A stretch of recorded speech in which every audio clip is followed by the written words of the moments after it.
بسم اللہ الرحمن الرحیم۔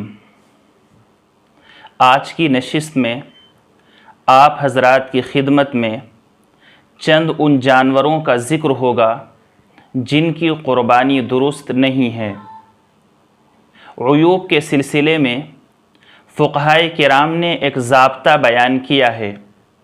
ضابطہ یہ ہے کہ اگر اس عیب سے کسی قسم کی منفعت یا ظاہری جمال بالکل ختم ہو جائے تو اب اس عیب کی وجہ سے اس جانور کی قربانی درست نہ ہوگی، اور اگر ایسا نہیں ہے یعنی اس عیب سے کوئی خاص قسم کی منفعت یا ظاہری جمال بالکل ختم نہیں ہو رہا ہے تو اب اس کی قربانی جائز ہوگی۔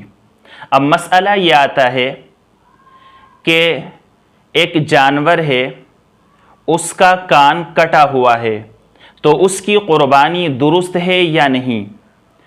تو اس کا جواب یہ ہے، اس سلسلے میں یہ دیکھا جائے گا کہ اس کا کان کتنا کٹا ہوا ہے۔ اگر اس کا کان تھوڑا بہت کٹا ہوا ہے تو اب اس کی قربانی درست ہو جائے گی، لیکن اگر کان کا اکثر حصہ کٹا ہوا ہے تو اب اس کی قربانی درست نہ ہوگی۔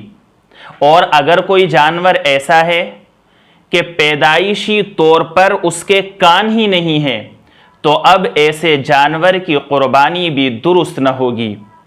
اب مسئلہ یہ ہے کہ اگر کوئی جانور ایسا ہے وہ نابینا ہے یا اس کو بالکل دکھائی نہیں دیتا یا اکثر اس کو دکھائی نہیں دیتا تو اس کی قربانی درست ہے یا نہیں؟